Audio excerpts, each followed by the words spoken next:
Pessoal, olha o que eu tenho aqui na mão. Vocês imaginam que eu tô aonde? Eu vou te mostrar dois animais aqui pra lá de surpreendentes. Vocês vão adorar eles. É o Tom e a princesa. Vem, Tom!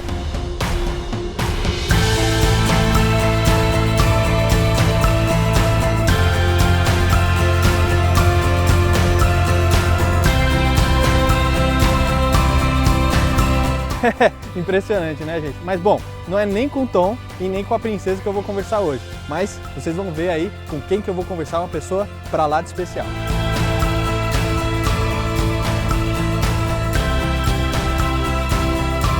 E aí, pessoal, bom, hoje nós estamos aqui na casa do Gilberto Miranda. Então eu estava lá embaixo com o Tom e com a princesa, mas agora eu vim falar com o pai do Tom e da princesa, que é o Gilberto Miranda. Vocês conhecem já ele muito bem, ele é especialista em comportamento animal e vocês já viram ele em diversos programas na televisão. Ele também tem muita experiência com cinema, com publicidade, não é isso, Gilberto? Você trabalhou assim muitos anos, trabalha ainda até hoje, né? Isso mesmo, há mais de 30 anos. E você começou com 8 anos, não foi isso? Com 8 anos de idade na cidade de Uberaba, Minas Gerais. Legal. E sabe uma coisa que é interessante, num de nossos trabalhos aqui, você estava comentando que você teve uma época que você pegava doce para vender no campo de futebol. No campo de futebol, não é?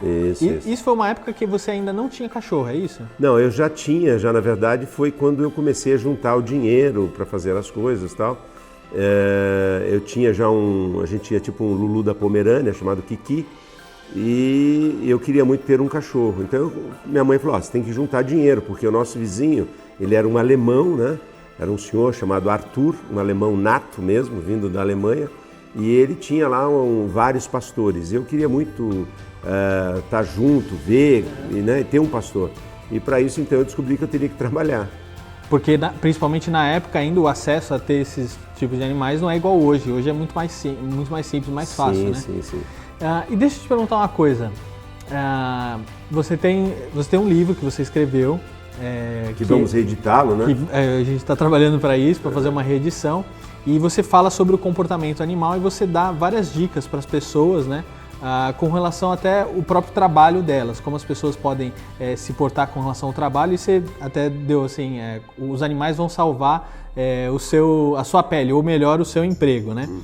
E hoje em dia, essas dicas eu entendo que você pode até vir trazer isso para o mundo empresarial, né? Então, a gente em 2014 entrou numa crise ali bem complicada, o pessoal ficou ali meio destabilizado, hoje as coisas estão retomando. Como é que os animais hoje, se a gente pegar os comportamentos deles ali, como é que a gente pode aplicar isso no mundo empresarial? O que a gente pode tirar de lição do comportamento animal para o mundo empresarial? Existem diversas situações, técnicas, habilidades, né, que nós podemos tirar dos animais para utilizar no nosso dia a dia, seja na nossa vida, seja na empresa, na família, enfim. Por exemplo, né, os leões, por exemplo, eles trabalham em equipe.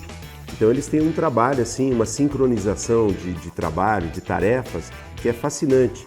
Enquanto que, por exemplo, o tigre também, que está no topo da cadeia alimentar, ele já tem um trabalho assim, mais solitário, ele depende mais dele, né? E muitas vezes tem certas coisas numa empresa que depende muito de você, né? Enquanto que tem outras que vão depender muito da equipe, né? Algumas outras situações vai precisar de um olhar mais aguçado, né? Mais focado, que é o caso da águia, né? E assim vai. Hoje em dia, a gente sabe que as grandes empresas que têm sucesso e que estão se desenvolvendo cada vez mais, é mais por causa da fidelidade dos seus clientes. Então, quanto mais fidelidade você tem numa empresa, nos seus clientes, melhor vai ser para o teu negócio. Então, isso é uma habilidade dos cães, né? Os cães, a gente ouve histórias, hoje mesmo nós estávamos ouvindo uma história agora há pouco, de uma pessoa que perdeu o seu cão e que parecia que o mundo iria acabar, né? Ela não sentiu tanto a morte de alguns parentes e alguns entes queridos quanto a morte do seu cão. Então, por quê? Porque o cão tem aquela coisa de fidelidade, de apego, de estar junto a gente muito mais tempo do que muitas vezes um parente, né? Existem certos hospitais, certos lugares que não é permitida a entrada de animais. Em contrapartida, existem alguns hospitais que você pode entrar até mesmo na UTI com os animais porque está comprovado que o animal, o cão, ele traz uma certa estabilidade, ele traz benefícios na cura, no processo de recuperação daquela pessoa. Então isso tem uma série de coisas, é infinito, realmente as habilidades que os animais podem trazer de benefício para nós e para as nossas empresas. E é interessante que você comentou, né, que tem alguns hospitais, alguns lugares que você não pode entrar com o animal, mas que às vezes o benefício de você permitir isso acaba sendo muito maior, né? E hoje a gente vê muitas empresas se adaptando com relação a isso, porque é isso, o animal ele virou um membro da família, né? Um cachorro ou um gato, ele não é mais um pet, ele não é mais um bichinho de estimação, mas ele vira um membro integrante da nossa família, né? Então a gente vê diversos shopping centers, por exemplo, abrindo as portas para os proprietários, para os donos levarem os cães para passear no shopping center. Então as empresas elas estão se adaptando com relação a isso. Sempre foi assim? Isso é uma coisa mais atual? O que você... Não, é que o mundo corporativo, as empresas estão descobrindo que à medida que você tem um animal e você abre as portas não só para o cliente, mas para o animal também, os negócios vão melhor.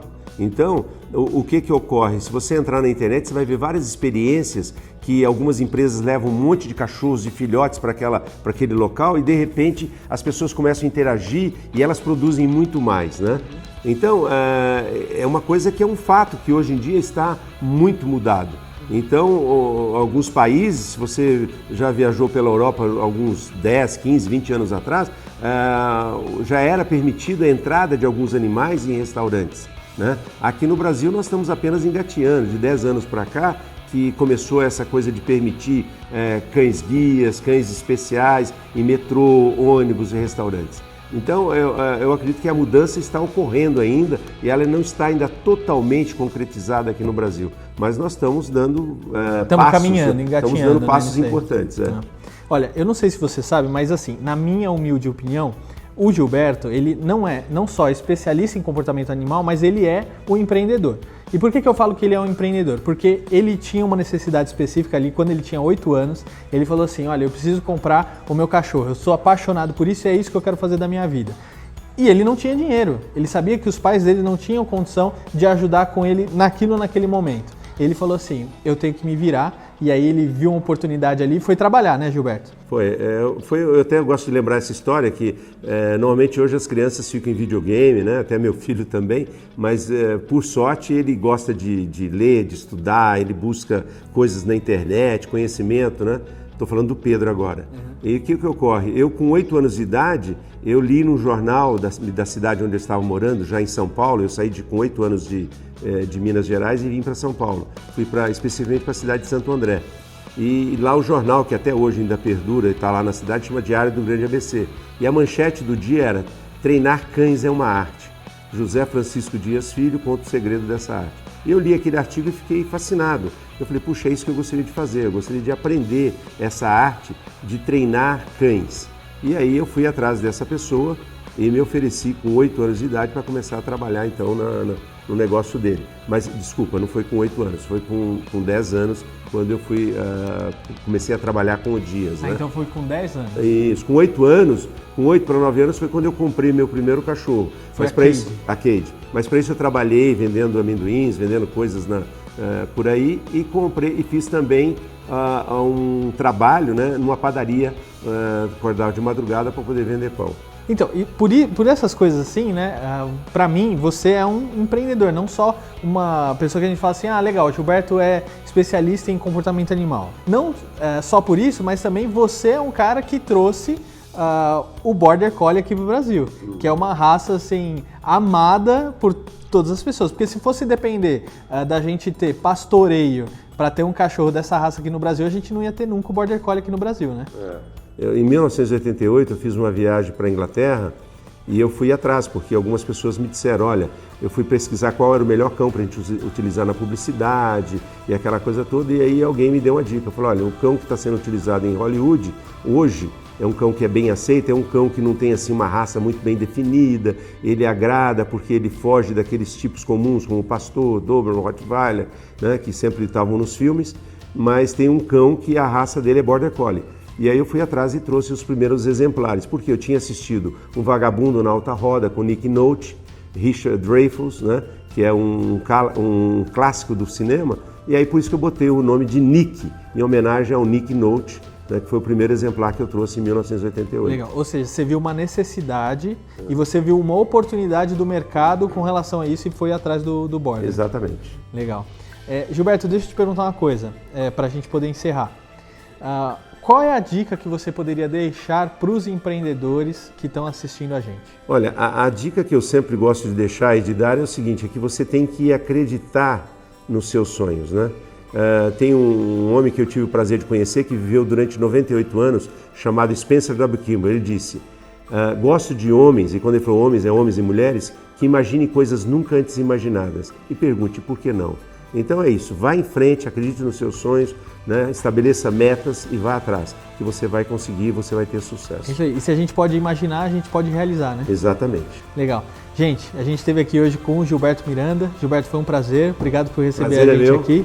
Eu espero que vocês tenham gostado. Não esqueça de deixar o seu like, o seu comentário e se inscrever no nosso canal. E não se esqueça, empreenda, invista e mude sua vida. É isso aí.